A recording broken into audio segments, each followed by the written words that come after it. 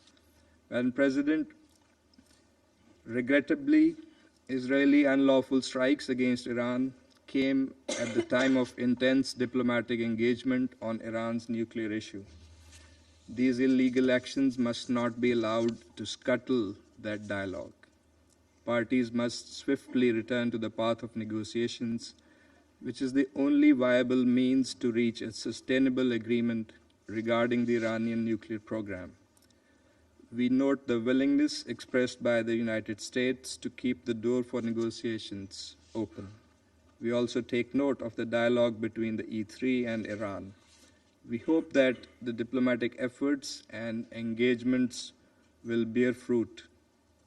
We reaffirm our long-standing position that all issues concerning Iran's nuclear program must be resolved peacefully through dialogue and diplomacy in accordance with the rights, international obligations, and responsibilities of all the parties concerned. At the same time, verification activities by the IAEA as the competent international technical organization mandated to implement respective safeguards obligations should continue unimpeded. The IAEA must continue its work in an impartial and apolitical manner to provide objective reporting and credible information regarding the issues under its purview. Madam President, this is a critical moment. The Security Council must fulfill its responsibility and facilitate peaceful resolution of disputes. Military means and coercion cannot bring about a lasting settlement. Dialogue and diplomacy, in full adherence to the principles of international law and the UN Charter, remain the only viable path to resolving this crisis. This Council must therefore unite in support of the Secretary-General's call for end to fighting and return to negotiations and dialogue. I thank you. I thank the representative of Pakistan for his statement, and I give the floor to the representative of the Russian Federation. Madam President, we are grateful to the Guianan presidency for the prompt response to the request from Russia, China, Pakistan, and Algeria to convene this meeting. We thank the UN Secretary-General for his opening remarks, as well as the Undersecretary-General for Political and Peace-Building Affairs and the Director of the IAEA for their briefings. Madam President, exactly a week has elapsed since the start of the escalation of the Iran-Israeli conflict, which the Security Council discussed on the 13th of June. In this time, the world has been flooded with images depicting the night skies over Tel Aviv and Tehran and other cities lit up with explosions of tens and hundreds of rockets. The apocalyptic predictions have become a reality. People in both countries have been forced to take shelter in hideouts with each passing day. The list of civilian casualties on both sides lengthens. As a result of the closure of the airspace in the region, many third country civilians have become entrapped and they are striving to find a way home. The Iranian peaceful civilian nuclear facilities continue to be targeted, and this is liable to plunge us into a hitherto unseen nuclear catastrophe. The UN Security Council, the principal body for the maintenance of international peace and security, cannot shirk its responsibility and must provide an objective assessment of the situation and to devise an appropriate decision. We cannot deny the obvious facts. It is indeed Israel which attacked Iran on the eve of the latest planned round of indirect talks between Washington and Tehran. Thereby, West Jerusalem not only demonstrated blatant disregard for the efforts that have been undertaken to seek a diplomatic solution to issues around the Iranian nuclear program, but also demonstrated contempt for its key ally, the United States, which up until recently had been declaring an intent to reach a compromise solution on this matter. It is worth recalling that the Iranian nuclear program is not a scroll secured by 7 seals, indiscernible to the international community. The nuclear facilities and installations in this country are under the safeguards of the IAEA and are continuously subject to scrupulous verification by agency inspectors. Not a single of the member states of this body is under more stringent oversight and scrutiny. Iran has been strictly complying with its obligations under the NPT and the Comprehensive Safeguards Agreement. The Secretariat of the agency's reports have no mention whatsoever about the presence of proliferation risks. So it turns out that Israel has disregarded the assessments of the Specialized International Agency, having on its own authority appointed itself a judge, single-handedly deciding to carry out strikes against a sovereign country with no regard for the UN Charter and international law. Just recently, in the Middle East, a tragic precedent occurred of an invasion into a state under the pretext of alleged presence there of WMDs, which subsequently failed to materialize. It's a pity that the United States, which demonstrated to the entire world this discredited example in 2003, which generated suffering for millions of people, does not wish to learn from its own mistakes. Today, the U.S., yet again, together with the UK, France, and Germany, is attempting to persuade all parties to believe the groundless fabrications about plans allegedly harbored by Tehran to gain possession of nuclear weapons.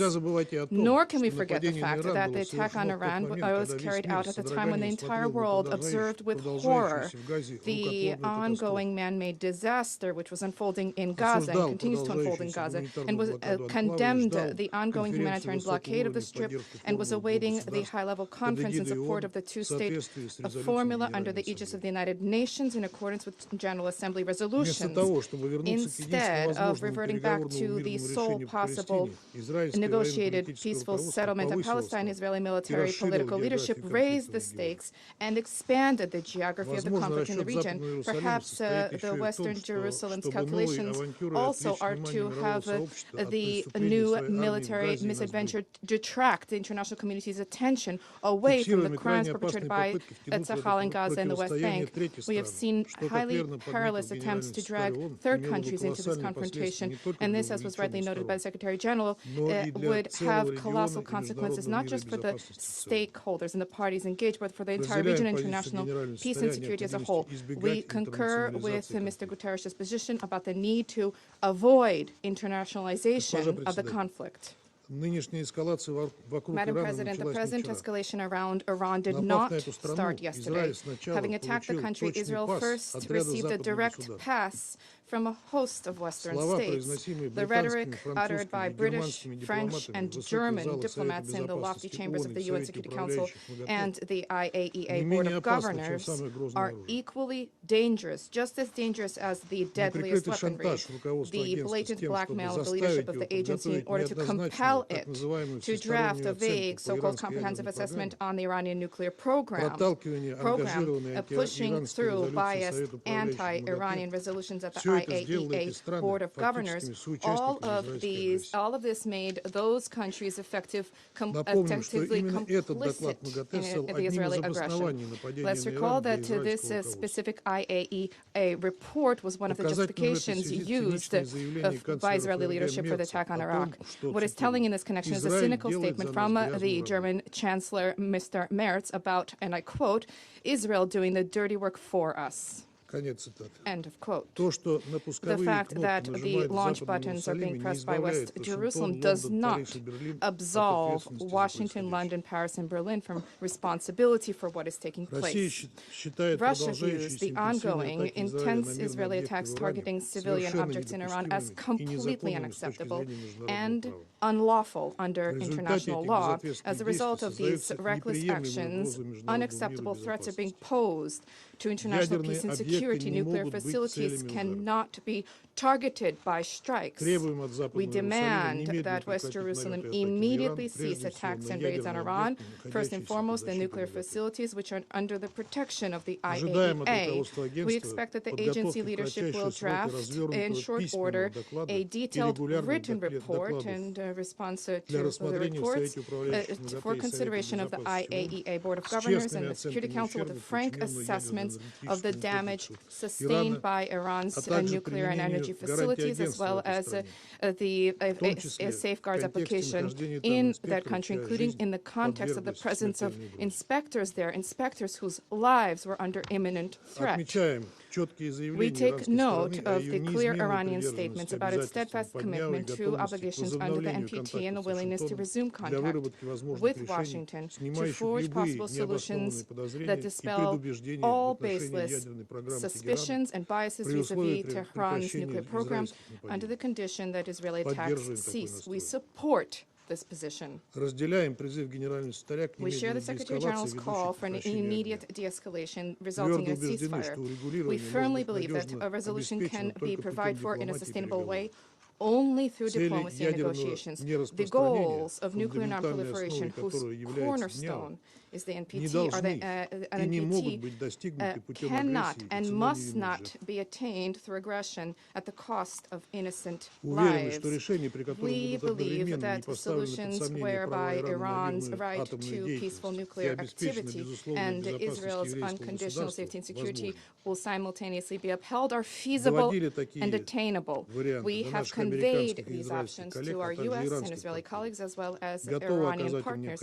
We stand ready to provide them with the necessary assistance in seeking solutions that are acceptable to all. For now, we still have an opportunity to avoid another devastating war that would have unpredictable repercussions for the entire region and world. We stand ready to seek relevant solutions and decisions at the UN Security Council to engage constructively with all parties who genuinely advocate diplomacy and dialogue. Thank you. I thank the representative of the Russian Federation for his statement, and I give the floor to the representative of Algeria.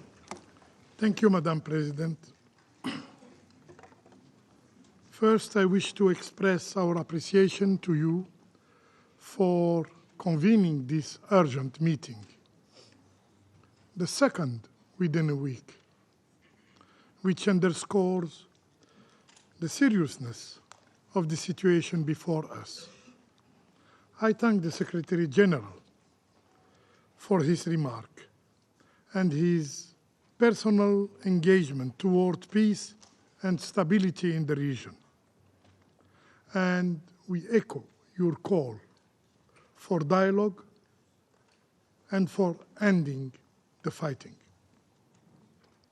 I also thank USG DiCarlo and Director General Grossi for their briefings. Madam President,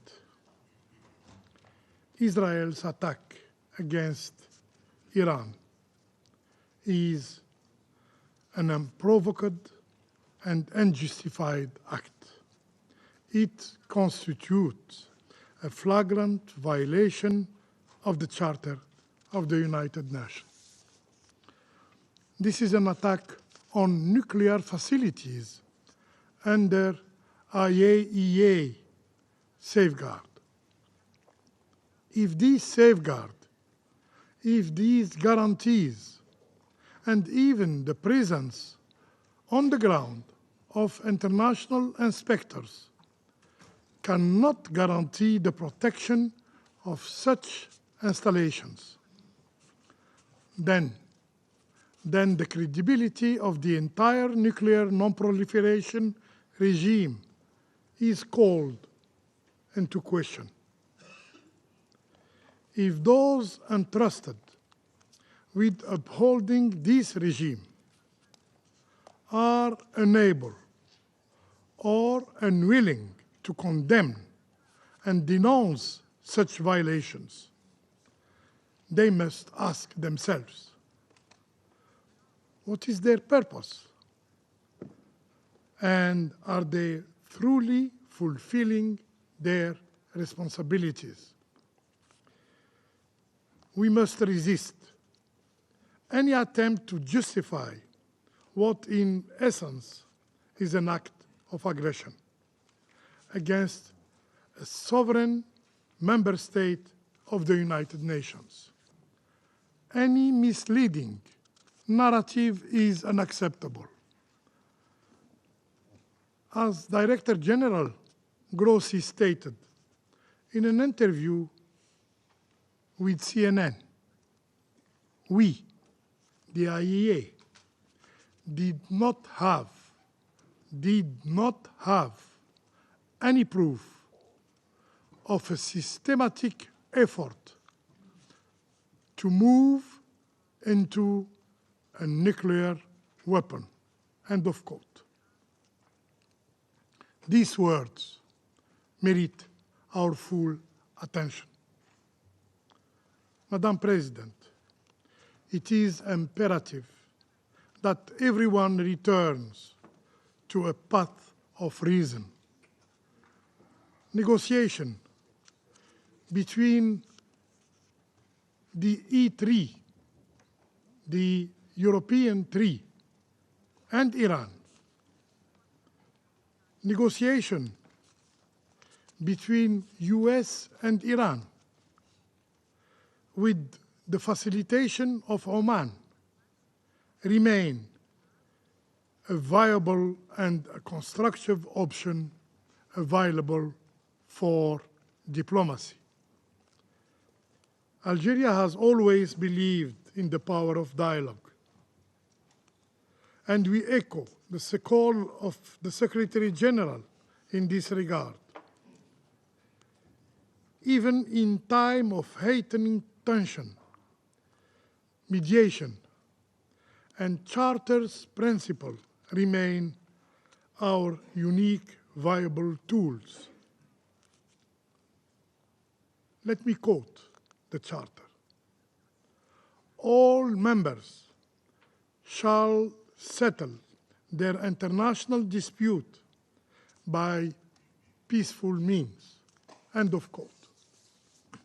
Madam President, international humanitarian law is clear. Nuclear power plant enjoy specific protection and shall not be made the object of attack. Attacks against such facilities are prohibited. If there remains a risk of radioactive material spreading from the impacted facilities, the potential danger extends well beyond borders, endangering civilian populations across the region. For my country, Algeria, there can be no double standard, no double standards when it comes to respecting international humanitarian law. Civilian and civilian infrastructure must be protected everywhere and under all circumstances. We have consistently warned against violation of international humanitarian law, notably in Gaza, where tragically violating IHL became the norm. Today, the same patterns of conduct are being repeated and repeated again. When we reiterate in the strongest term our condemnation of all violation of international humanitarian law, the protection of civilians is not optional. It is an obligation. Upholding international humanitarian law is a matter of preserving our shared humanity. However, those responsible for the collapse of the health system in Gaza, for the killing of 1,580 health workers, for the killing of over 18,000 children and more than 10,000 women, for the killing of 225 journalists, and for the killing of 467 humanitarian workers, cannot credibly claim to be upholding international humanitarian law. Madam President, no measures can substitute for the responsibility that rests with this Council. In 1981, following the Israeli attack on Iraq, remember, this very Council unanimously adopted Resolution 487. It's true, this resolution was never really implemented. And Israel's nuclear facilities were never placed under IAEA safeguards. And Iraq never received any compensation. And the Council, this very Council, was never properly informed of follow-up measures. This is to show that the legacy of impunity, the legacy of immunity, has dangerous consequences. What we are witnessing today is not simply an isolated act of aggression. It is a profound challenge to the very foundations of the international legal order. The Security Council must fulfill its mandate. Acts that threaten international peace and security demand an adequate response. Inaction should not and cannot be an option. I thank you. I thank the representative of Algeria for his statement, and I give the floor now to the representative of the Republic of Korea. Thank you, Madam President. At the outset, let me express my gratitude to Guyana for swiftly convening today's meeting at this critical juncture. I thank the Secretary-General for his important statement and compelling message. I also appreciate USGT Carlo and IAEA Director General Grossi for their informative briefings. I reiterate our deepest concern over this dangerous escalation of conflict in the Middle East. Despite the unanimous calls for maximum restraint during last Friday's Council meeting, we regret that Israel and Iran have continued to exchange attacks, putting the safety and security of their own people at grave risk.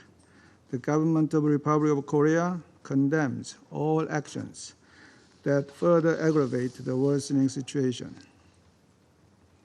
Over the past week, both Iran and Israel have carried out repeated and large-scale missile and drone strikes against each other's military assets and critical infrastructure, resulting in widespread destruction and a growing number of casualties, including many civilians. Should this vicious cycle of mutual retaliation persist, not only the peoples of Iran and Israel, but also millions in neighboring states and beyond could face intensifying threats to their safety and livelihoods.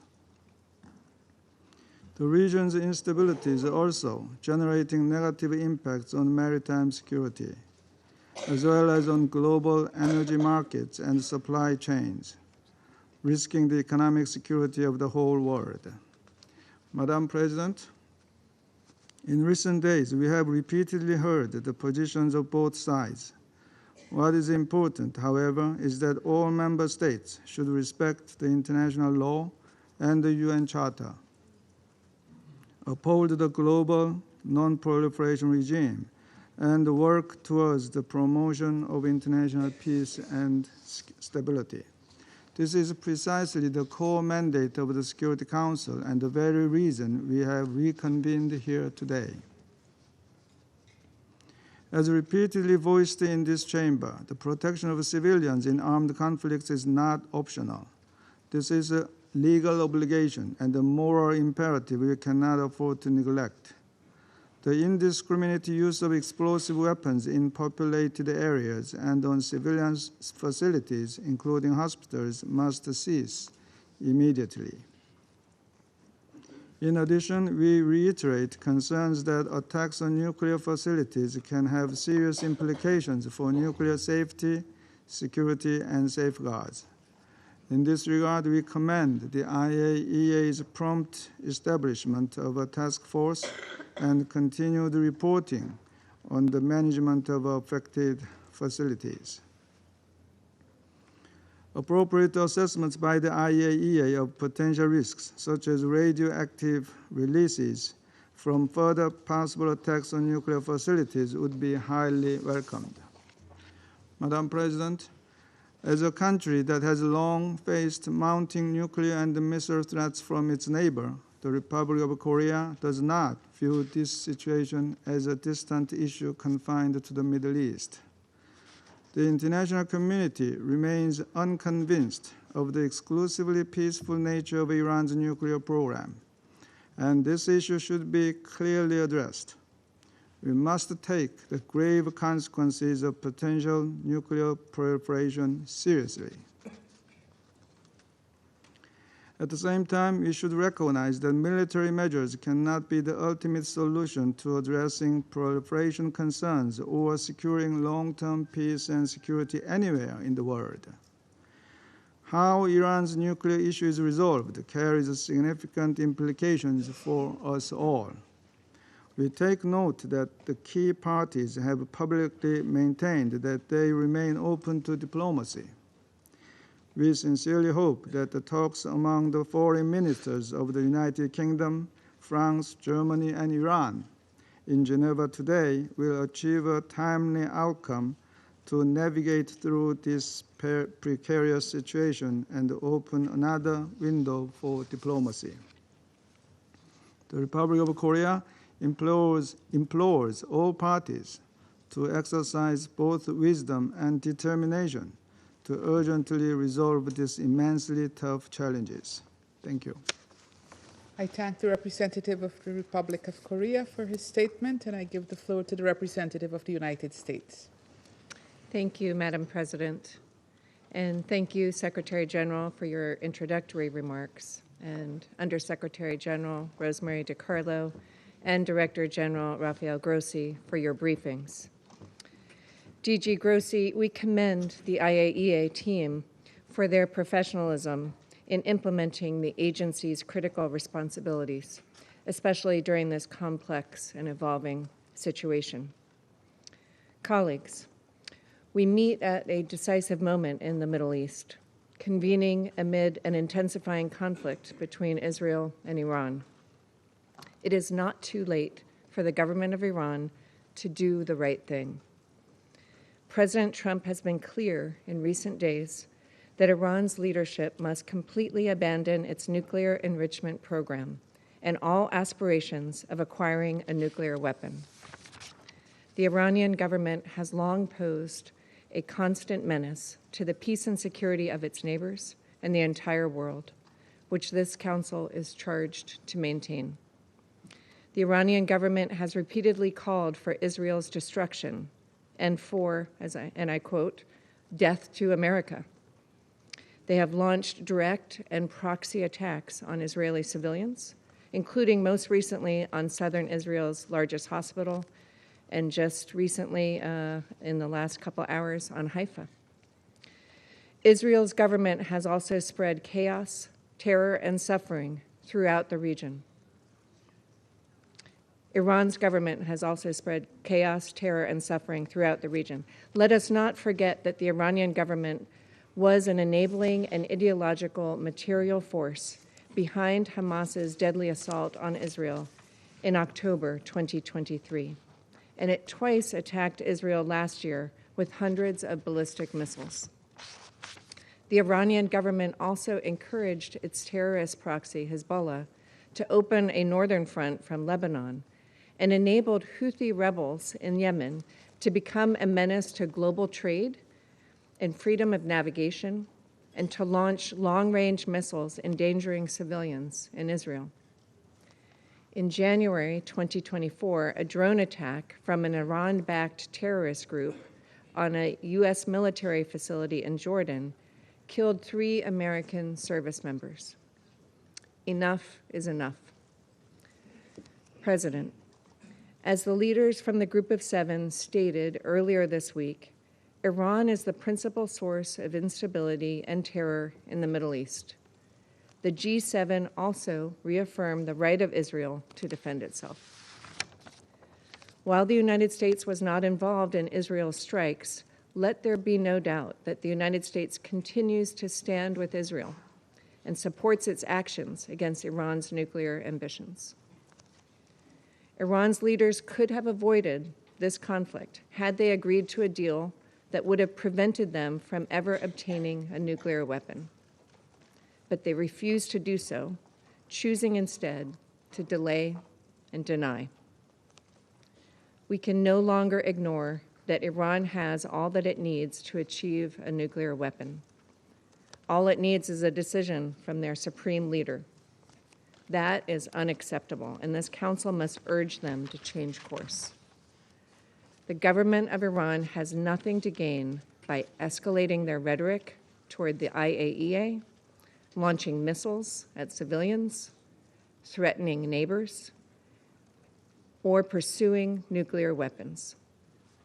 For too long, they have prioritized terrorism and their nuclear program above the well-being of their own people. Their resulting weakness is now on full display for the entire world. The Iranian government must abandon its nuclear ambitions so that there is no more destruction. Choose instead prosperity for their people. Thank you, Madam President. I thank the representative of the United States for her statement, and I give the floor to the representative of Panama.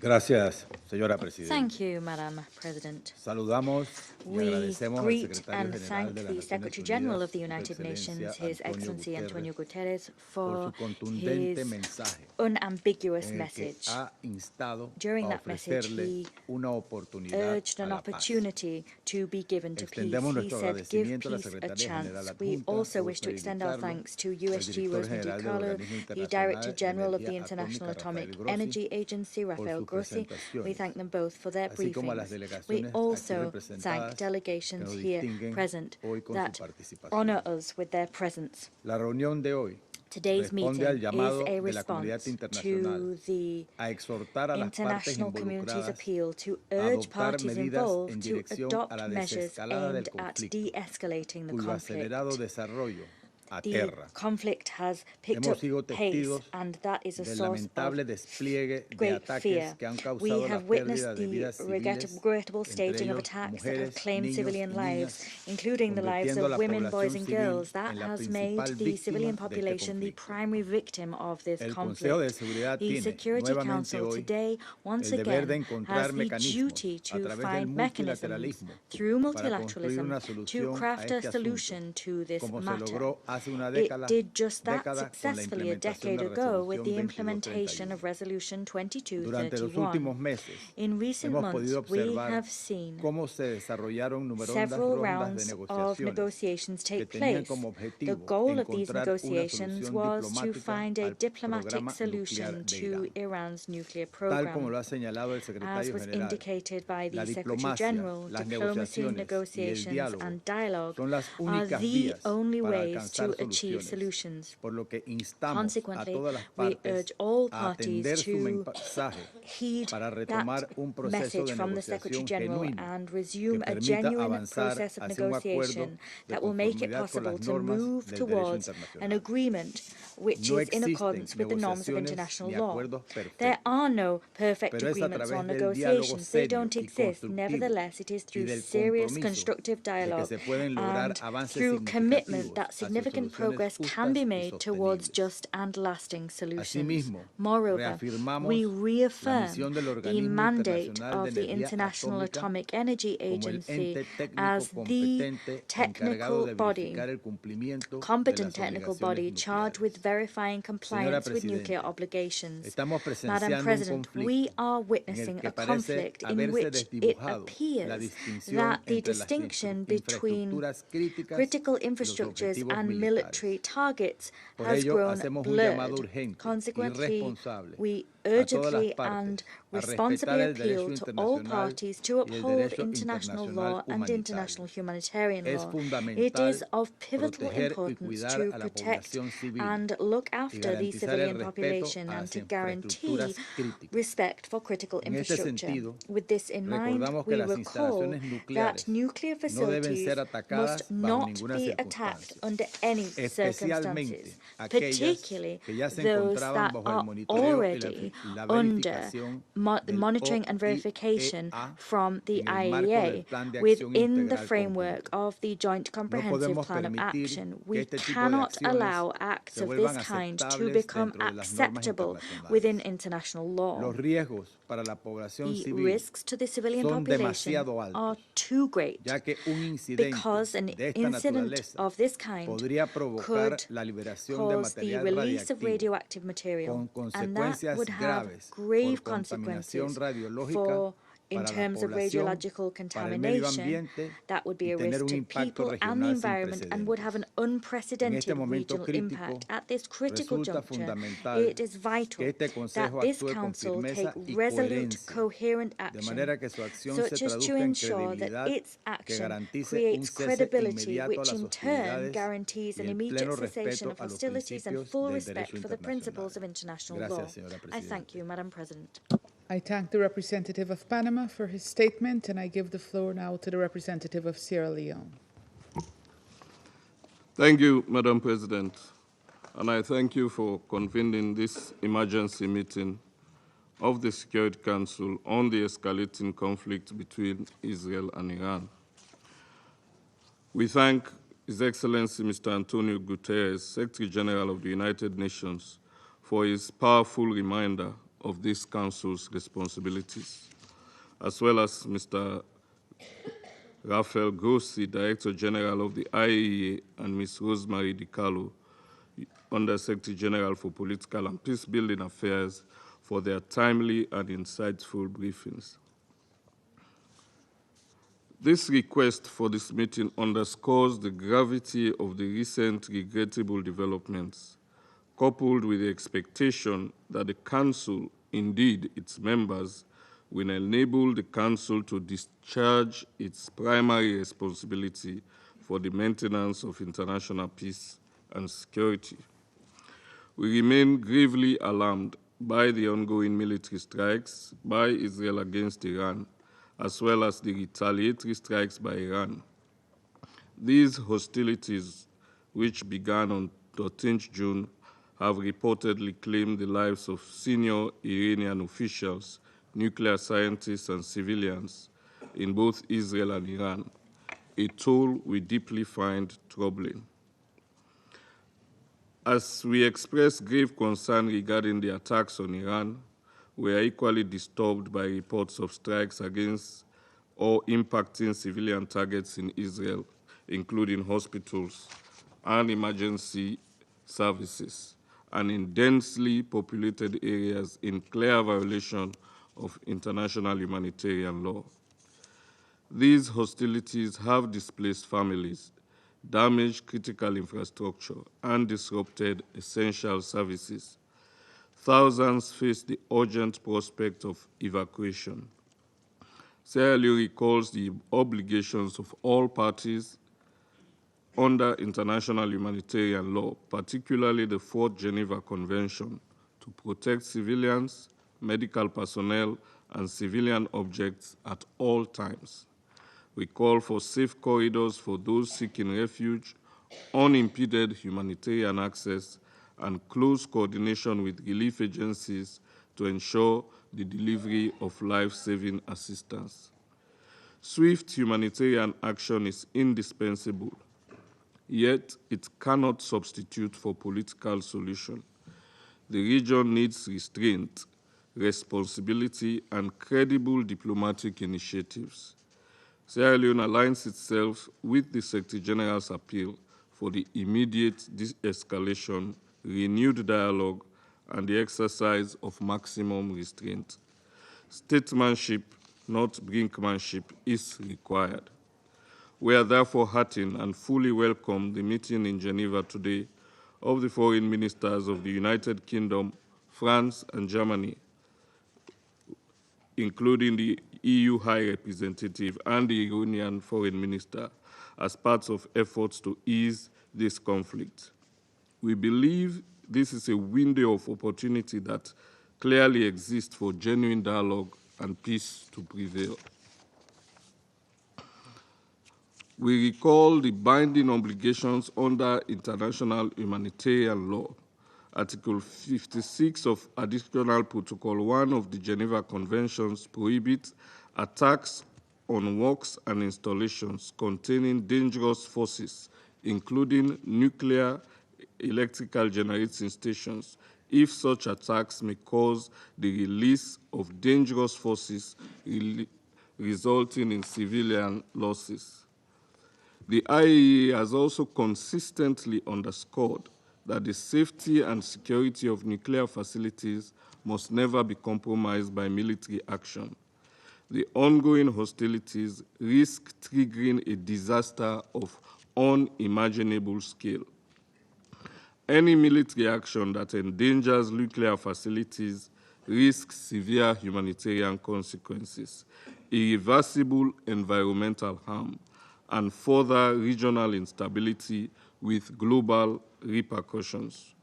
We therefore emphasize the need to safeguard and allow the full and unhindered implementation of the Treaty on the Non-Proliferation of Nuclear Weapons, NPT, which remains the cornerstone of the global nuclear disarmament, non-proliferation, and peaceful uses regime. The current conflict underscores the fragility of the international nuclear order and the urgent necessity to preserve the integrity of the NPT process.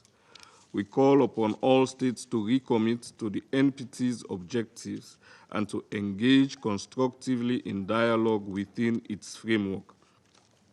Our Council has a duty to ensure that tensions do not derail the NPT's vital role in advancing peace and security. We further urge support for regional initiatives, including a Middle East zone free of nuclear weapons and other weapons of mass destruction, as envisaged in General Assembly and NPT review conference outcomes.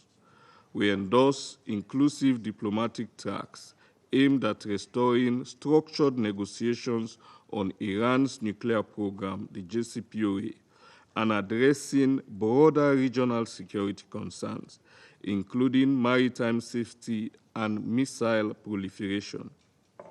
Previous agreements, though imperfect, show that sustained engagement grounded in international law and mutual respect remains the surest path toward durable peace.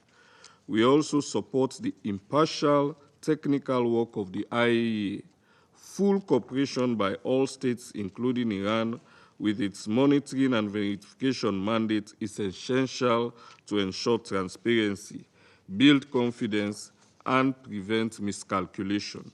We commend Director General Grossi for sustaining engagement under challenging circumstances. In closing, Madam President, Sierra Leone recalls the principle of sovereign equality under Article 2.1 of the Charter and the duty of member states to settle disputes by peaceful means under Article 33. We highlight Article 25, obliging states to accept and carry out Council's decisions, and Article 103, which establishes the supremacy of Charter obligations. The Council must speak with one voice in upholding the law and encouraging peaceful settlement. We welcome constructive efforts by regional actors and partners committed to the Charter. We encourage states with influence over the parties to use that influence and support non-military solutions, reinforce respect for international law. The human cost, environmental damage, and blow to economic stability from further escalation would be immense and long-lasting. Finally, Sierra Leone urges all parties to pause, de-escalate, and recommit to diplomacy. The eyes of the world are upon us, and history will measure us by the choices we make. Restraint, dialogue, and adherence to the Charter remain the guiding principles for a safer and more secure world. I thank you. I thank the representative of Sierra Leone for his statement, and I give the floor now to the representative of France. Merci, Madame la Présidente. Thank you, Madam President. Madame la Présidente, nous avons écouté avec la plus grande attention Monsieur le Secrétaire-Général, qui a rappelé avec force la gravité de la situation. Forcefully reminded us of the gravity of the current situation, and for this we thank him.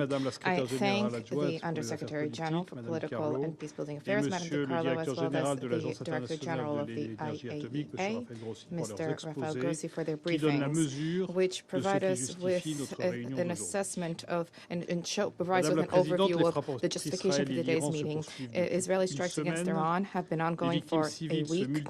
Civilian casualties are multiplying on both sides. Yesterday, one of the largest Israeli hospitals was struck by an Iranian missile. Israeli strikes have also targeted civilian infrastructure that is unrelated to the Iranian nuclear and ballistic program, and information that has been relayed by the Director General of the IAEA vis-à-vis the radiological situation of certain sites is on everybody's minds. There is a need to urgently end these military operations. They harbor grave threats to regional peace and security. France calls for restraint and de-escalation.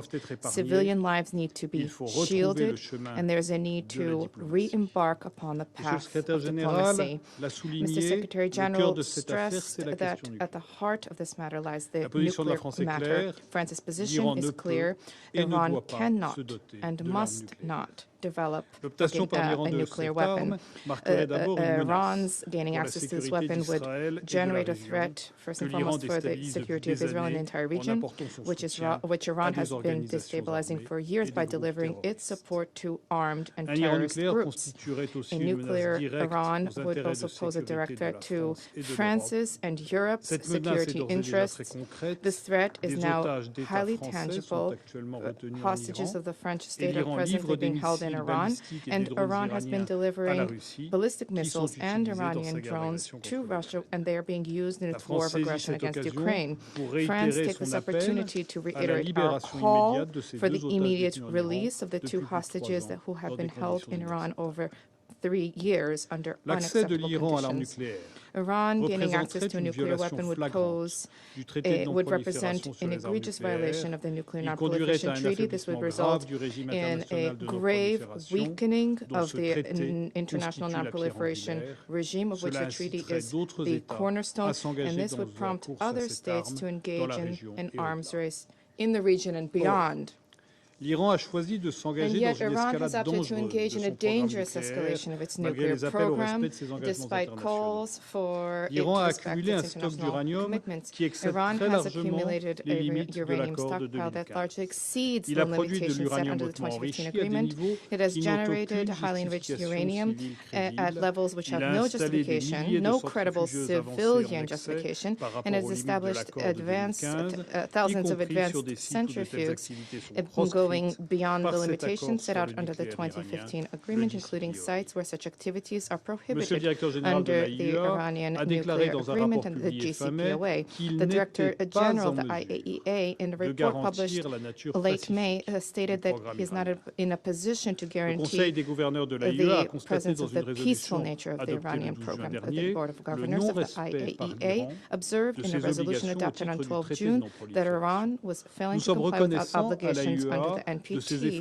We are grateful to the IAEA for its unstinting efforts shouldering its oversight and inspection activities despite Iran's obstruction. We respect the ethic of impartiality, independence, and rigorous respect for treaties and their mandate, which the IAEA once again has demonstrated. The goal of the Council needs to be for Iran to resume cooperation with the IAEA, to revert back to compliance with international obligations.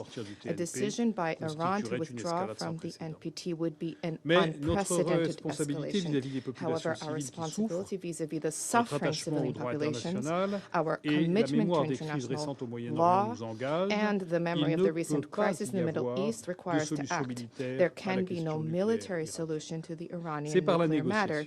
It is through negotiations that a lasting response needs to be sought to the threat of proliferation posed by Iran's nuclear program. This is France's steadfast position, alongside our British and German partners. This is the approach which resulted in the adoption of the 2015 Vienna Agreement, whose implementation we have always supported, despite the U.S.'s withdrawal in 2018 and despite the cessation of compliance by Iran in 2019. The Europeans of the E3 reverted in 2022 the dispute settlement mechanism stipulated under the agreement and undertook tireless diplomatic efforts to that end in 2021, 2022. Iran was proposed a revised agreement that would facilitate the return of the U.S. to the agreement, and Iran would see its full implementation. Iran did not take these opportunities. This year, France, alongside E3 partners, has continuously liaised with Iran, and we hope that these exchanges will bear fruit. In the absence of agreement that reflects our security interests, France, alongside European partners of the E3, as was announced, will shoulder responsibility through the provisions set out under Resolution 2231 of the Security Council. France soundly calls upon Iran to finally take the chance, the opportunity of a negotiated diplomatic solution. There is still time.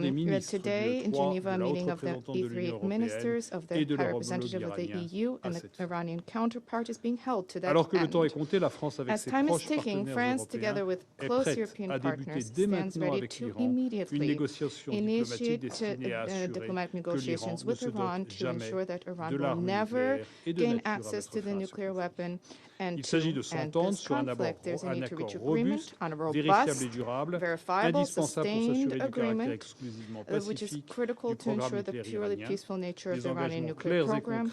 Clear and concrete and tangible commitments need to be shouldered now by Iran to demonstrate to the international community that Tehran hopes to engage upon this path and for rapid results to be achieved. Thank you. I thank the representative of France for his statement, and I give the floor now to the representative of the United Kingdom. Thank you, President. And I start by thanking the Secretary-General, Under Secretary-General De Carlo, and Director General Grossi for your clear and sober briefings. The UK reiterates its full support for the vital work of the IAEA. We thank the IAEA Director General and his staff for their continued professionalism, diligence, and courage in these complex circumstances. President, first, the United Kingdom is deeply concerned by the sharp escalation we've witnessed between Israel and Iran over the past week. This is a dangerous moment for the entire region, and further escalation is in no one's interest. Civilians must never be targeted, and we deplore the loss of civilian life and offer our condolences. All parties must protect civilians and civilian infrastructure in line with international humanitarian law. Restraint is vital to protect further regional escalation and loss of life. The United Kingdom supports Israel's need to protect its security and people. However, a return to diplomacy is urgent, and we have pressed this with both Israel and Iran. I also want to be clear that the UK did not participate and is not participating in Israel's strikes. We have deployed assets, including jets, to the region as a defensive and precautionary measure only. President, second, Iran's nuclear program is a significant concern. My Prime Minister has been clear, Iran must never acquire a nuclear weapon. The IAEA's reports show that Iran's high-enriched uranium stockpile has grown to alarming levels. Iran's stockpile of 60% high-enriched uranium has no credible civilian justification. It is essential that Iran cooperate with the IAEA and bridge the trust gap that the Secretary-General spoke of. The IAEA and the Non-Proliferation Treaty are key pillars of international security. For many years, the UK, alongside our E3 partners, has sought a diplomatic solution to Iran's nuclear program. This commitment stands and has never been more urgent. Alongside E3 colleagues and the EU, we are engaging with Iranian Foreign Minister Araghchi in Geneva today and using this window of opportunity to support a return to diplomacy and a peaceful resolution. Any further escalation, such as restricting IAEA access, diverting nuclear material, or increasing the production of high-enriched uranium, would intensify the threat to international peace and security posed by Iran's nuclear program. Third, military action cannot put an end to Iran's nuclear capabilities. We have strongly supported and continue to support diplomatic efforts to come to a deal. That is the only way to resolve the nuclear issue for the long term. President, our objective remains stability in the Middle East. A diplomatic solution is in the interests of all concerned. Even now, it is not out of reach. Now is the time for restraint, calm, and a return to diplomacy and dialogue. I thank you. I thank the representative of the United Kingdom for her statement, and I give the floor now to the representative of Slovenia. Thank you, Madam President. Secretary-General, thank you very much for your introductory remarks. USG De Carlo and DG Grossi, thank you very much for your updates and appraisal of the situation on the ground. Madam President, as we heard from the briefers, the situation continues to deteriorate rapidly and risks pushing the region toward the point of no return. We are deeply concerned with the Israeli strikes on Iran, as well as with Iran's retaliatory strikes on Israel. Slovenia condemns its military escalation and the unnecessary loss of civilian lives. We call on both sides to respect the UN Charter and international law, including international humanitarian law. We echo the Secretary-General's urgent appeal to avoid the internationalization of the conflict. Slovenia calls on both sides to immediately de-escalate and agree to full and unconditional ceasefire. Madam President, Slovenia remains concerned about the size and unclear nature of Iran's nuclear program. These concerns are aggravated by the fact that the International Atomic Energy Agency, after many years, still cannot confirm or deny the exclusively peaceful nature of Iran's nuclear program. However, no amount of precision strikes will make these concerns go away. We have no tolerance for proliferation of nuclear weapons, either for attacks against civilian nuclear infrastructure, whether it happens in Eastern Europe, the Middle East, or anywhere else. Madam President, issues pertaining to Iran's nuclear program have always required a tailored diplomatic solution. JCPOA was a necessity, and when it expires, it will need to be replaced. With this in mind, we urge all parties to prioritize diplomacy and remain committed to a political process. We welcome the talks between DE3 and Iran taking place today in Geneva. These represent a much-needed stabilizing factor. To conclude, Madam President, the death and destruction in both Israel and Iran in recent days are raising the stakes, escalating the fighting and inflaming rhetoric in a region that has already endured more than its share of suffering. Our thoughts remain with civilians under siege in Gaza and the hostages who need to be released immediately and unconditionally.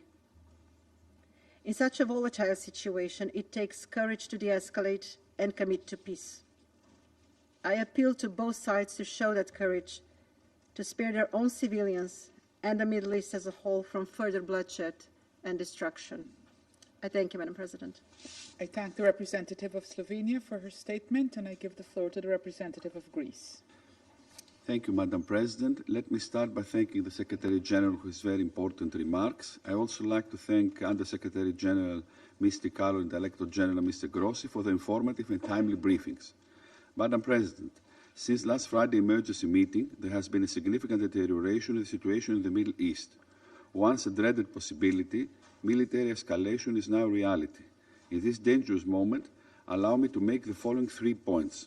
First, we reiterate our call for immediate de-escalation and utmost restraint so as to end the vicious cycle of military action and violence.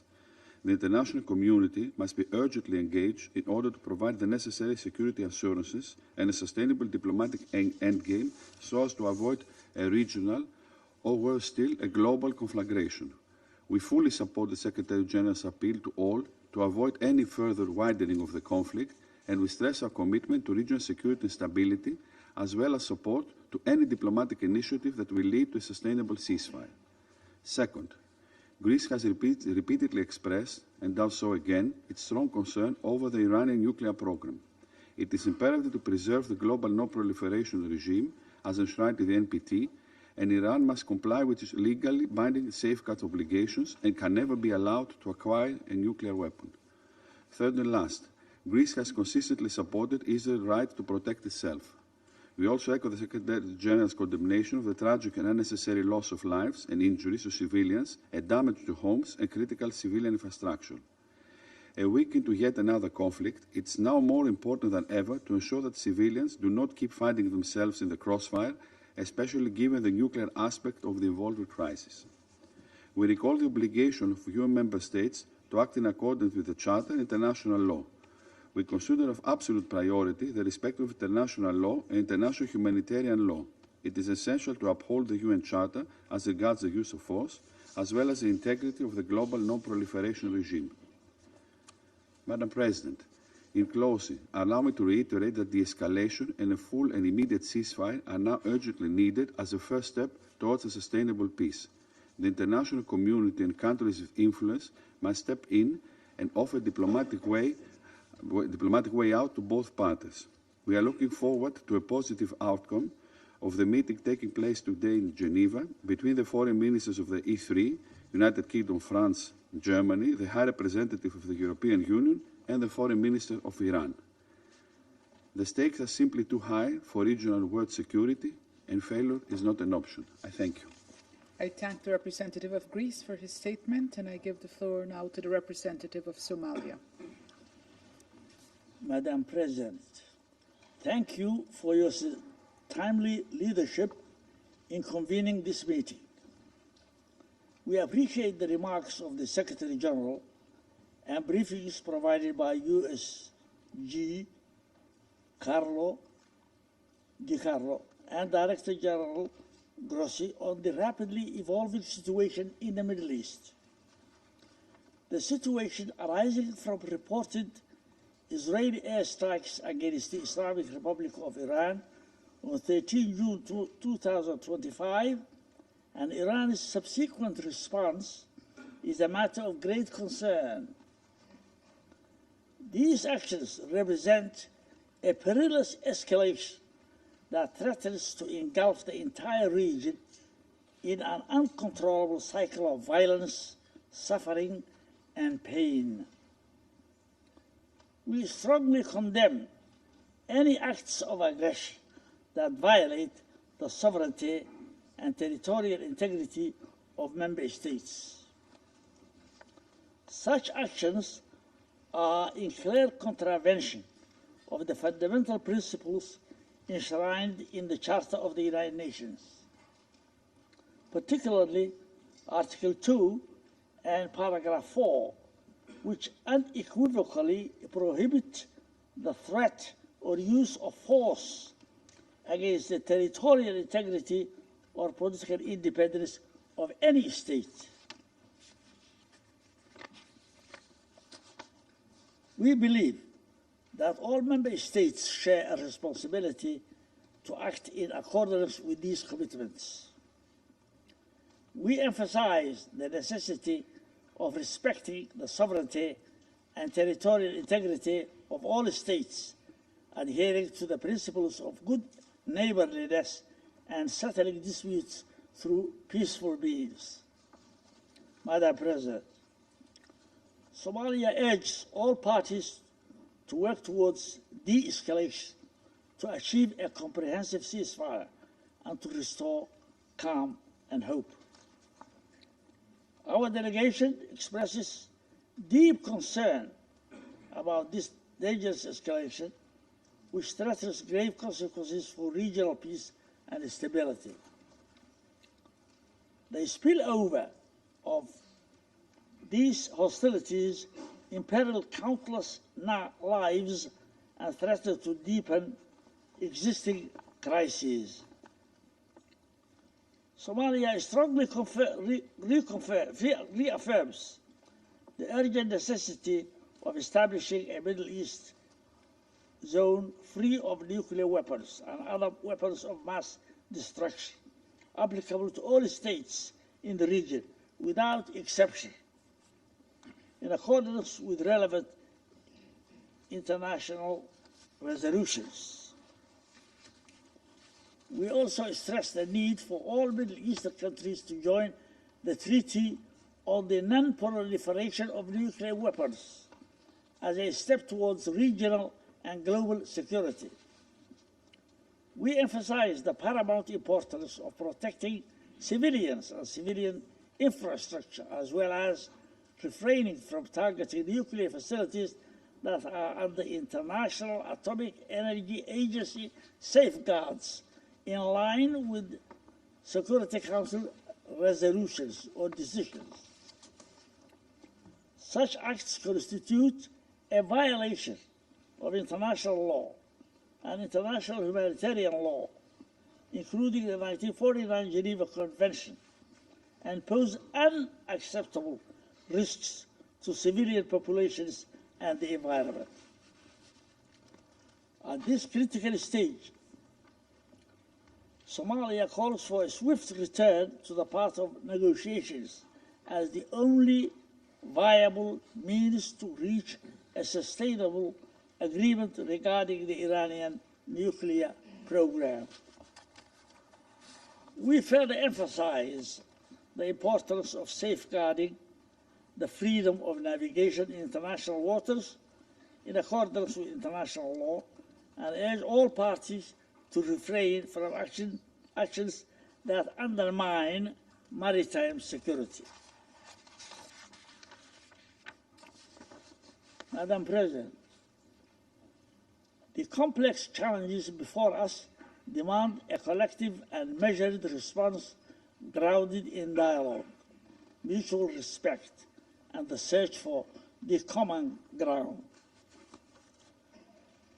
Our delegation reaffirms its commitment to multilateralism and the principles of the United Nations Charter. We urge all parties to act with responsibility and wisdom, placing the well-being of the region's peoples above all other considerations. It's important to seize this moment to redouble our efforts for de-escalation and to support a diplomatic process that can deliver peace, stability, security for all states in the Middle East. Finally, my delegation stands ready to engage constructively with the international community to advance these shared goals. I thank you. I thank the representative of Somalia for his statement, and I give the floor now to the representative of Denmark. Thank you, Madam President. And I also thank the Secretary-General for his important introductory remarks, and Under-Secretary-General Di Carlo and Director-General Grossi for their detailed briefings and urgent messages here this morning. Madam President, as underlined by the Secretary-General, the recent escalation in the Middle East has once again brought the region dangerously close to the brink of a region-wide conflict. The repeated attacks between Israel and Iran are cause for great concern and pose a grave risk to international peace and security. We must do our utmost, individually and collectively, to respond to this threat and to prevent further destabilization. Together with the European Union and many others, we join the call for maximum restraint and immediate de-escalation. We urge all parties to abide by their obligations under the UN Charter and international law and to ensure the protection of civilians and civilian infrastructure in line with international humanitarian law. We deplore the loss of civilian lives and unacceptable attacks on civilian targets, including the recent hospital attack. Furthermore, all actions should be taken and the necessary restraint shown to reduce the risk of nuclear accidents. Denmark's view is clear.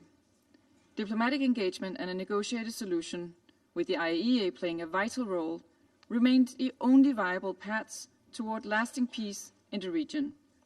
Denmark supports all diplomatic efforts to restore stability and return to the negotiating table to seek a solution to the Iranian nuclear issue.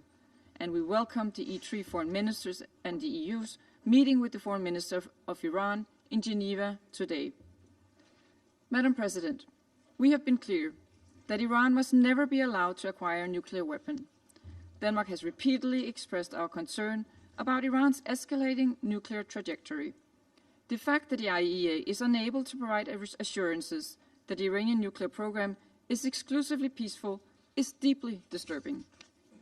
We are further alarmed that Iran is non-compliant with the legally binding nuclear safeguards obligations as recently determined by the IAEA Board of Governors. There is no plausible civilian reason for Iran's production and stockpiling of highly enriched uranium.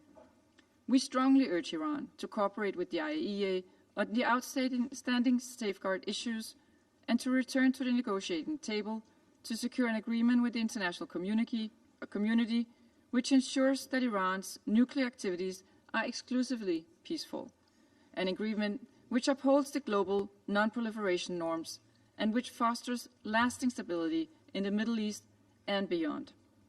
Madam President, in closing, let me reaffirm Denmark's urgent call for de-escalation, for all sides to refrain from steps that could lead to serious regional consequences. In the face of mounting civilian suffering and at the risk of a spark that ignites a wider conflict, this is imperative. I thank you.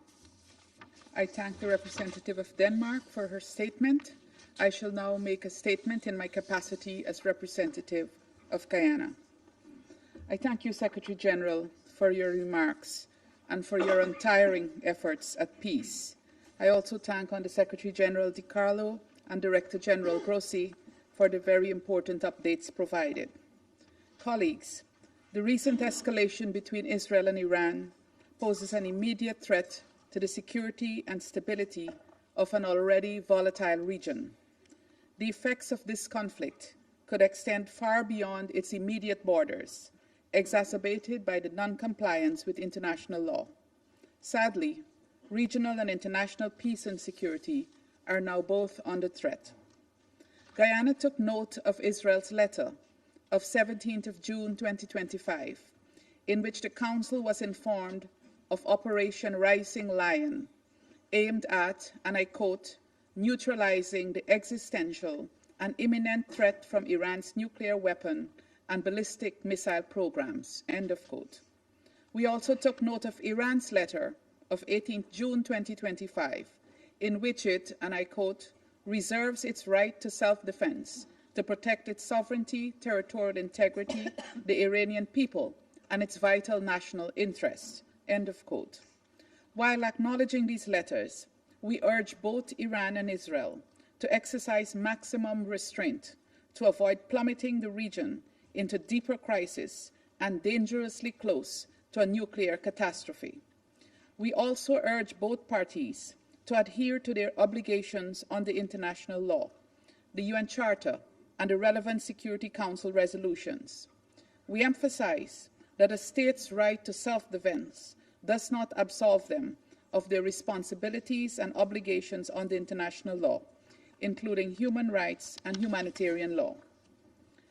Colleagues, the Middle East has long endured a fragile stability, constantly threatened by geopolitical tensions and unresolved conflicts. As the war in Gaza continues, this new escalation threatens to shatter the delicate balance, igniting a wider regional conflagration with unimaginable consequences. It risks drawing in more actors, further entrenching cycles of violence, and making a peaceful resolution increasingly elusive. Like the Secretary-General, Guyana firmly believes that dialogue, diplomacy, and adherence to international law are the only pathways to sustainable peace in the region. We call on all parties to immediately cease hostilities, de-escalate tensions, and return to the path of diplomacy. The root causes of this escalation must be addressed with urgency, and the parties must work towards a comprehensive and lasting political solution that respects the sovereignty and territorial integrity of all states in the region. Colleagues, Guyana is also concerned about the possible humanitarian consequences and reiterates its call for all parties to respect international humanitarian law, particularly the principles of distinction, proportionality, and precaution, and to ensure the protection of civilians and civilian infrastructure. Media reports indicate that over 200 persons have already been killed in Iran and at least 24 in Israel as a result of the escalation. It is important to ensure that more civilian lives are not lost. Finally, Guyana takes positive note of the meeting in Geneva today with the E3, UK, France, Germany, the EU, and Iran. We also reaffirm our commitment to supporting any Security Council measure aimed at preserving international peace and security. I thank you.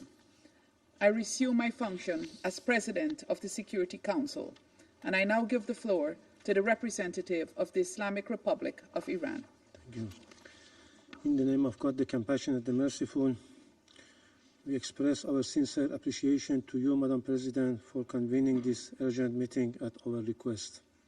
We welcome the presence of the Secretary-General and in this meeting, and thanks for his introductory remarks. We also extend our gratitude to Under Secretary-General Ms. DiCarlo for her valuable briefing. We thank Algeria, Pakistan, China, and the Russian Federation for supporting this meeting and for their clear condemnation of Israeli brutal attacks. Madam President, on 13 June, Israel launched a large-scale, unprovoked military attack against the Islamic Republic of Iran. Civilian cities, including Tehran, Isfahan, Shiraz, Tabriz, and Kermanshah, were deliberately targeted. The strikes were planned and systematic, killing senior military officials, scientists, professors, students, doctors, artists, athletes, rescuers, and ordinary civilians, including women, children, and infants. Many died in their sleep. These children killed in their bed.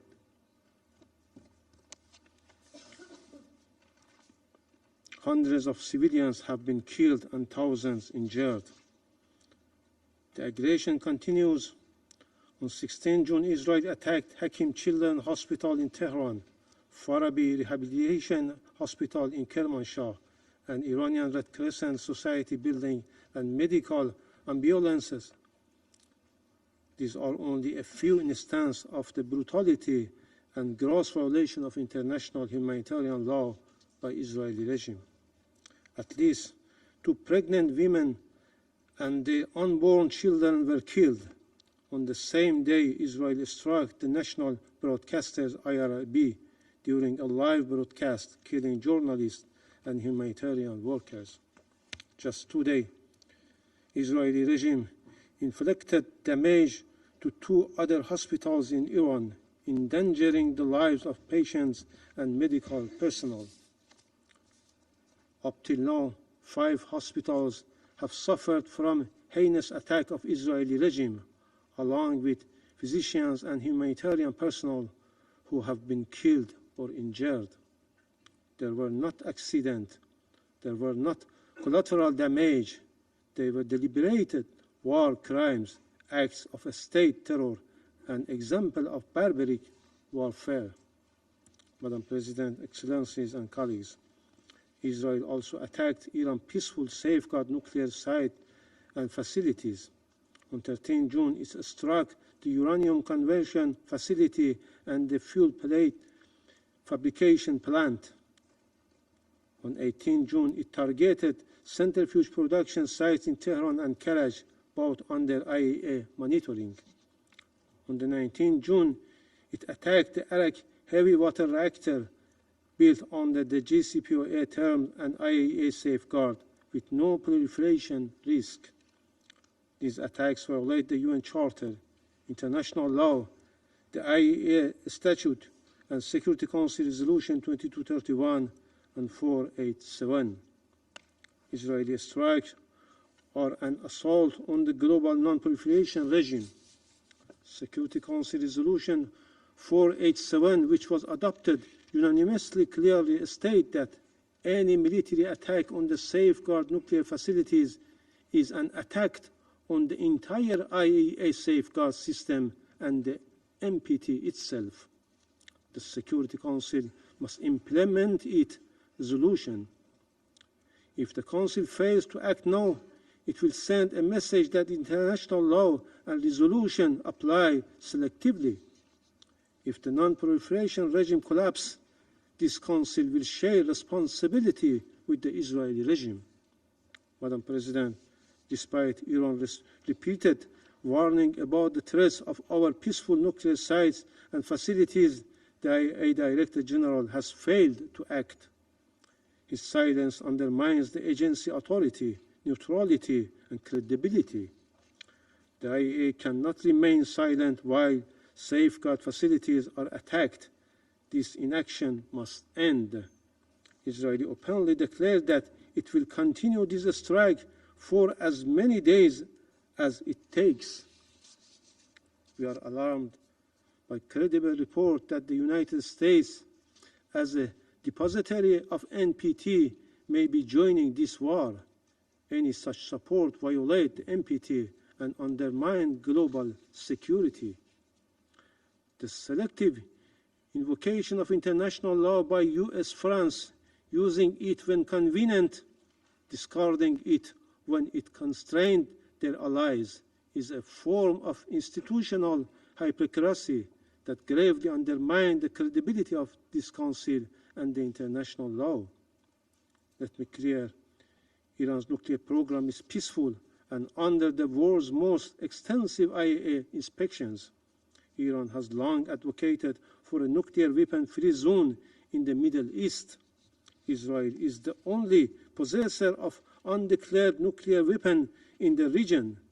It refused to accede to the NPT and block regional disarmament efforts. Madam President, Israeli aggression violates the UN Charter. It breached the basic principle of prohibition of the use of force. It violates Iran's sovereignty and territorial integrity. It violates international human rights law and targets innocent civilians and threatens the right of life and security of our people. This regime committed war crimes, crimes against humanity, and state terrorism. It attacks on safeguard nuclear facilities set a dangerous precedent for global security. Madam President, the already dire situation has been exacerbated by mounting and irrefutable evidence of direct involvement by the United States in this illegal war of aggression. The US has publicly threatened to strike Iran's safeguard nuclear facilities. Such acts constitute a flagrant violation of Article 2, Paragraph 4 of the UN Charter and a breach of the sovereign equality of states. These reckless statements and actions emanate from the head of a state who is a permanent member of this Council and entrusted with primary responsibility for international peace and security, and an irresponsible behavior. Madam President, Iran has exercised its inherent right to self-defense under Article 51 of the UN Charter. Our response has complied fully with international law, including humanitarian law. We have taken all necessary precautions to protect civilians.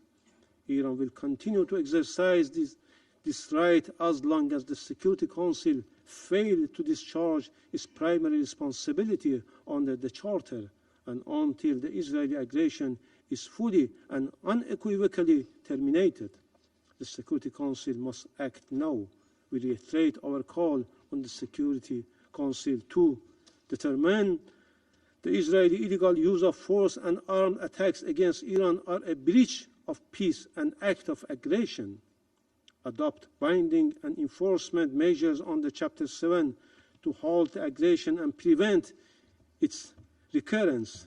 Condemn clearly the violation of Iran's sovereignty and targeting of our safeguard nuclear facilities.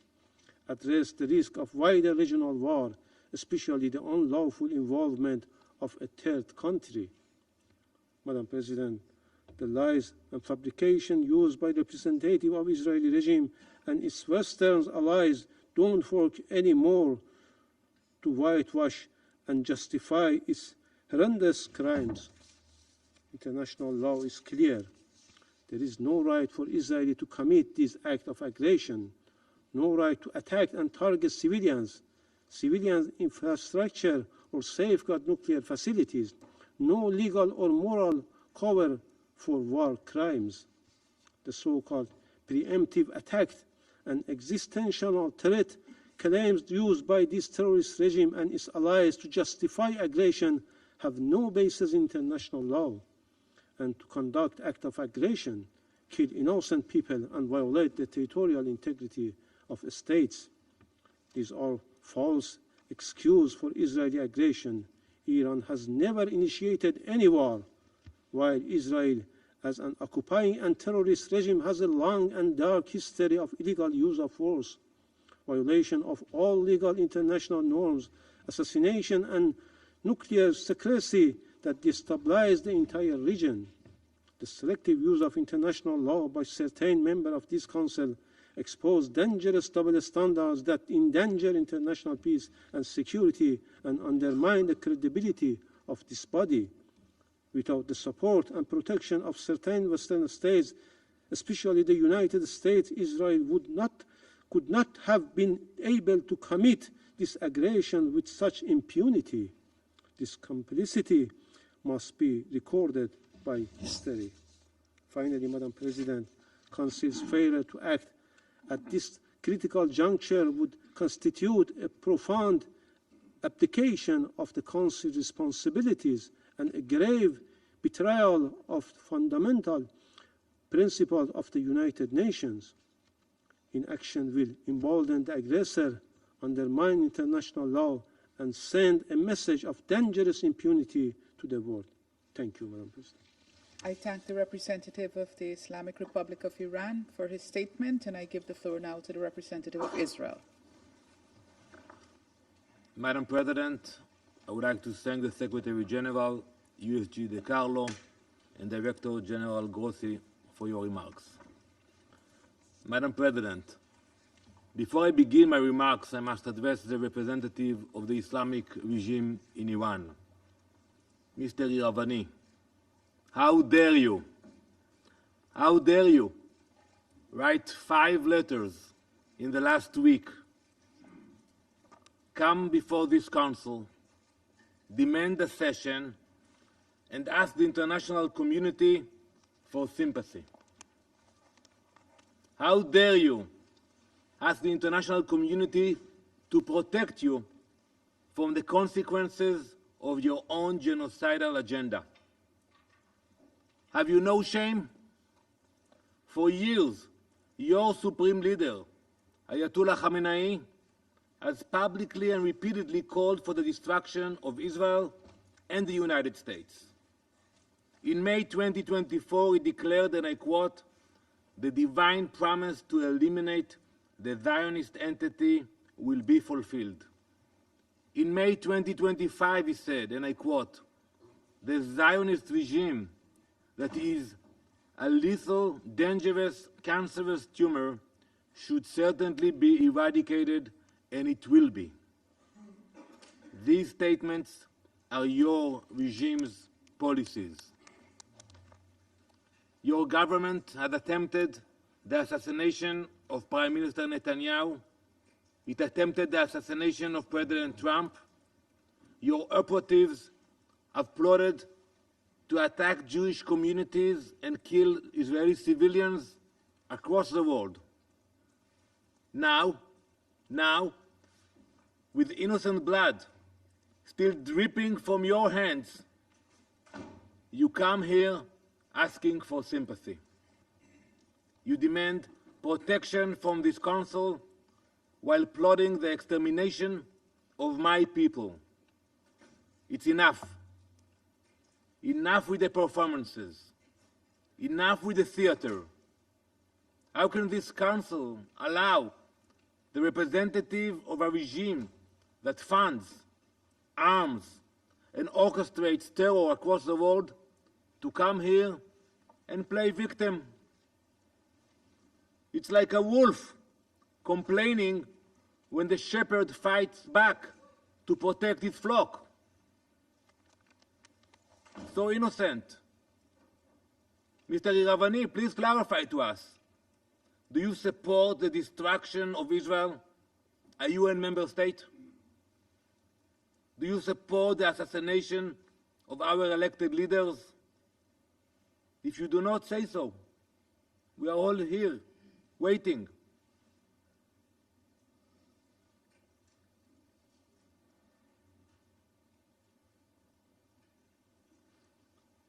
This Council should put an end to this charade, once and for all. Mr. Iravani, you are not a victim. You are not even a diplomat. You are a wolf pretending to be a diplomat. And we are done pretending otherwise.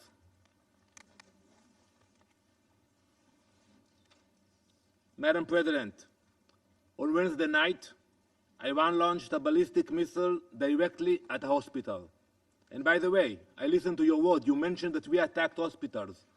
I ask you to provide a list of the hospitals that Israel attacked in Iran. We know what we are doing. If we attacked hospitals, show us the locations, show us the names and the list. Iran launched a ballistic missile directly at the hospital, Soroka Medical Center in Beersheba, the largest hospital in southern Israel. It was struck by a precision-guided missile fired by the Islamic Republic of Iran. This hospital serves over 1 million people, Jews, Muslims, Christians, Druze, Bedouin. It is a vital provider of emergency and trauma care. Iran hit it in purpose. There was no military bases around, no mistakes, leaving those million people with severely reduced access to medical service. This was not a misfire. This was not a mistake. Iran has proven its ability to strike strategic targets with accuracy. This was a deliberate act.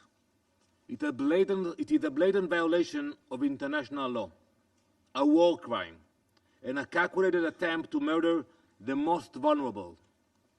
Let this Council understand what that missile really signified. That no one is safe, that if Iran will target a hospital with a ballistic missile, it will target anyone, anywhere, with anything they have. Today it was Beersheba. Tomorrow it could be Brussels. Soon it could be Boston. Iran is rapidly expanding its ballistic missile arsenal. Today its longest range missiles can travel over 2,000 kilometers. That already puts Eastern Europe in range. But Iran is not stopping there. Iran is developing missiles with a range of over 4,000 kilometers. That would place every European capital, London, Paris, Berlin, Rome, within striking distance. And when that milestone reaches, what comes next? New York, Washington, the US entire East Coast. Before Israel took action, that reality was approaching faster than you could imagine. Council members, do you believe that such a regime will hesitate to threaten entire populations with nuclear armed missiles? Can you guarantee? Especially a regime which chants death to America, death to England, death to Israel, and so many others. Because that is where the world was heading. Israel is stopping it. Iran has already enriched uranium to near weapons-grade levels. It cannot be denied. We saw the reports. It has built deep underground facilities designed to survive bunker-busting bombs. It has advanced missile delivery systems. And it has lied to the IAEA and the world at every step. There must finally be an acknowledgement that there is no greater threat to international peace and security than a nuclear Iran. The Soroka strike of our hospital should end any illusion that this threat is theoretical. Iran is not just building the capability, it is using it. We will never allow those capabilities to go nuclear. While the Ayatollah shout death to America and death to Israel, many on this council dismiss those threats. While Iranian missiles fly, the UN urges restraint and de-escalation while ignoring Iran's nuclear ambitions altogether. That weakness, that detachment from reality, that hypocrisy is what allowed Iran to get as far in its nuclear program as it did. It is what allowed Iran to sow chaos across the world. And let's analyze it for a minute. The Iranian regime has exported thousands of drones which have killed many civilians. It has harmed Hezbollah in Lebanon, Hamas in Gaza, the Houthis in Yemen, Shiite militias in Iraq, extremist groups in Syria and Africa, and criminal networks in Latin America and Europe. It's a war machine, stretched all around the world. Its reach is not limited by borders, its hatred is not limited by reason, and its ambition is not limited by geography. We have already seen the consequences. Terror attacks in Argentina, Iranian agents uncovered in European capitals, proxy missile strikes on Gulf states. This is Iran's vision for the world, and it's happening in real time. Right now, Israel is a focus point for that murderous vision. Just yesterday, Iran launched another ballistic missile, this time carrying cluster munitions at a densely populated civilian area in central Israel. Cluster munitions are designed to spread multiple explosions over a wide area. It deliberately fired these munitions at civilians. Iran's intentions could not be clearer. Bloody murder. 29 civilians have been killed and almost 900 wounded by Iranian missiles. The only reason the number isn't higher is because of Israel's advanced defensive capabilities. So yes, Israel acted because we understand the cost of waiting. We will not wait for another threat, whether that is rockets, missiles, terrorists, or an atomic bomb. Israel acted as a last resort. This was the final window of opportunity to prevent Iran from acquiring nuclear weapons, and it came only after diplomacy had been exhausted. Israel cannot and will not accept this situation. Operation Rising Lion was launched to neutralize an imminent and existential threat, and we are doing so in full compliance with international law. Israel is strictly following the law of armed conflict, including the rules of distinction, proportionality, and precautions in attacks. That's why I'm waiting for the report about the hospitals. Our strikes are aimed at military objectives based on reliable intelligence. Every measure is taken to minimize harm to civilians. Iran launches indiscriminate barbaric missile attacks. They deliberately target population centers. This is the difference between a democracy acting in defense of its people and a brutal regime targeting civilians. Colleagues, it is Israeli civilians running for shelter now, every day. But something many of you also seem not to understand is that when Israel acts, we are not only defending our people, we are defending yours. As German Chancellor Merz said, and I quote, Israel is doing the world's dirty work. We are the first target, but we will not be the last. We are holding the line between civilization and genocidal jihadist imperialism. Iran doesn't just want to destroy Israel. It wants to remake the world order. One missile, one terror proxy, one destroyed hospital at a time. So no, we do not apologize for defending ourselves. We do not apologize for striking Iran's nuclear facilities. We do not apologize for neutralizing the threat, because while some here raise their voices when Israel strikes a ballistic missile site, they fall silent when Iran strikes a surgical wind. Some condemn us for destroying a drone factory, but say nothing when Iran hits a residential building. That is not balance. That is moral collapse. We are doing what this Council should have done long ago. We are acting where the international community hesitated. We are stopping a threat that endangered the entire world.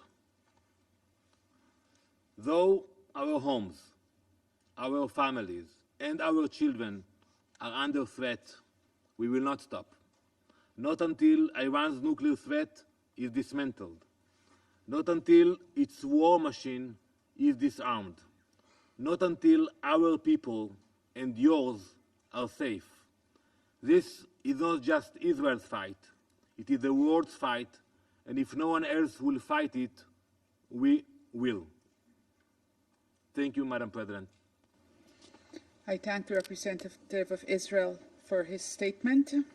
I wish to take this opportunity to remind all speakers that this is a formal meeting of the Council, and as such they need to ensure the proper decorum and proper language. We should always aim to refrain from personal attacks.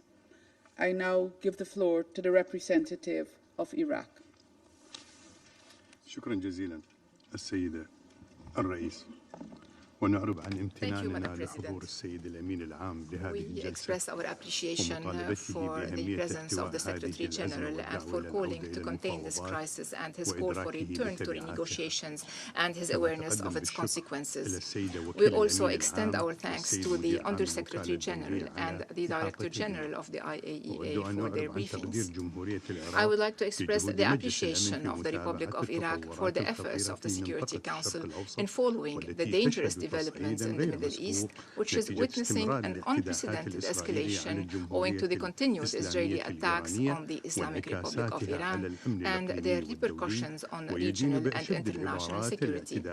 Iraq strongly condemns the unjustified Israeli attacks against the Islamic Republic of Iran and the repeated Israeli violations of the sovereignty of states, especially the violations of the Iraqi airspace to launch an aggression against neighboring Iran.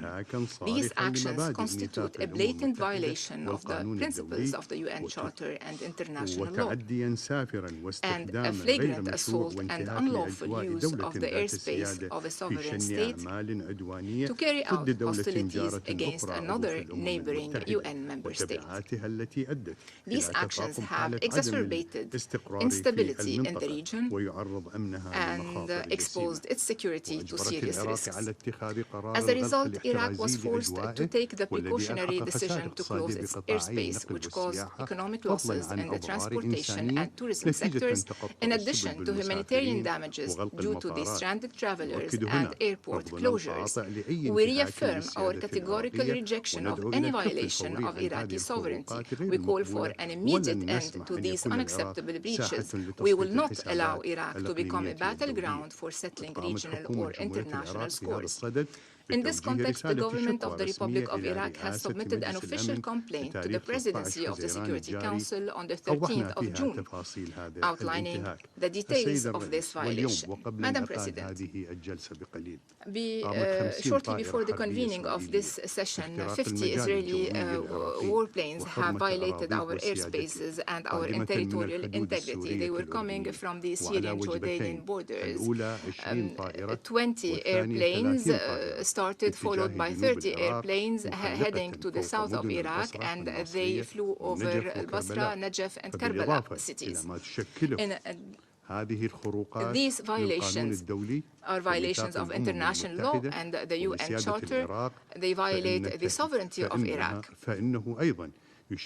They also constitute a threat to the sacred sites and regions, which might cause strong popular reactions, considering the importance of these holy sites for our peoples. Madam President, Iraq has repeatedly warned since the beginning of the war on the Gaza Strip. It has repeatedly warned of the consequences of the continuation of this war and the expansion of the conflict, which fuels regional tensions and endangers regional and international peace and security. No measures have been taken so far to stop this war or to alleviate the suffering of the Palestinian people. This has emboldened the Israeli occupation forces to commit more crimes and attempt to expand the war and escalate it, dragging the region into a regional conflict. This is what we have warned against. We reaffirm today that the continued Israeli aggression against the Republic of Iran threatens to turn the region into a full-scale conflict zone with catastrophic consequences for the peoples of the region, for international waterways, their closure, and the impact this might have on energy markets and the global economy.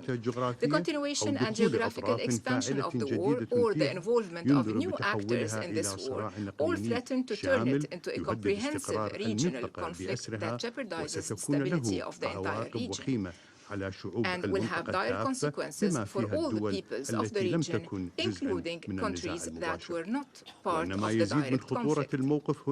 The situation becomes even more serious since this is not the first time the Security Council convenes to discuss military actions carried out by the Israeli entity against sovereign states and their nuclear facilities.